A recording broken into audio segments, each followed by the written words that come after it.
Hi guys, so today you're going to start a project that is working on a controversial issue. You're going to look at this from both sides in this project and the next, but for this project you're going to work on supporting the issue. So the first thing that we're going to do is we're going to go to the point of view database and we're going to choose a topic. So to do that, we go to this link right here and it takes us to this web page. To get to the point of view database, you're going to scroll down to point of view and then you click on it. And then you click here to get into it. So what this is a whole database full of different issues. And they give you an overview and they give you each side of the issue. So you can look through here and you can pick out whichever one that you want. So let's say for a demonstration, we're going to do abortion. So we click on it. The first thing that we get is an overview. So this overview is an unbiased description of what the situation is. Gives you some of the terms that you might need to know. So this is something you can just look through. Over here, it gives you the point and the counterpoint. So one of those is going to be for it and one of them is going to be against it. So you're going to have to look and see which one. So for this one, you want the one that's in support of it. So in support of it for this one would be that abortion is a health and human rights issue. So you click on it, and this is the article that supports it. So you're going to read through this and find out what you can about it. And then it says the next thing that you're going to do is fill out the for evaluation sheet, which is down here. So this is going to help you evaluate the article that you just read. So you're going to do it on the basis of the 5 W's. So you go back to your article and you're going to fill out the worksheet based on this.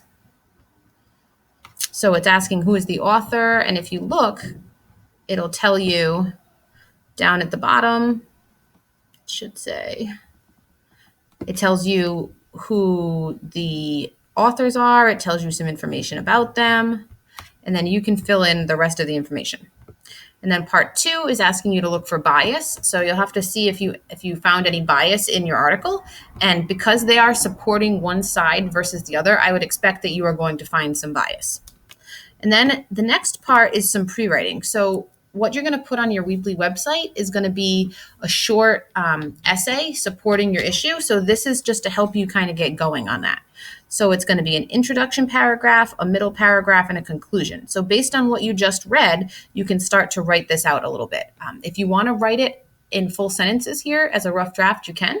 If you just want to put some bullet points to guide your writing, you can do that too. So second thing you're going to do then is open up your rubric and find out what exactly needs to go on your page. So we'll open our rubric and you're going to add a page that has the title of for, and then you're going to have an introduction with at least 3 sentences, a middle paragraph with 3 reasons that you're supporting this position and a minimum of 5 sentences, and then a conclusion with 3 sentences. So you're also going to have a picture that has to do with your argument. And at the bottom, you're going to include a link to the article that you read. So you would go back here and you would copy this, just copy it, and then you would paste that at the bottom on the Google webpage. Oops. And then the rest of it is just the normal stuff. You're going to turn everything in, and then I'll grade it and I'll resubmit it. For the next assignment after this, it's going to be using the same tools, but you're going to argue the same issue on the other side of it. So you're going to be against it. And the point of this is so that we can look at articles and we can look at issues and we can think about things from both sides, regardless of what we believe. And we're also doing this to practice evaluating sources according to the 5 W's. And we're also going to begin to think about citing your work. So when you put that link on there, that's a way of citing your work. It's telling your reader where you got your information. And that's really important as you guys start to get into research at a high school and college level, because you'll have to do citations for all of your work.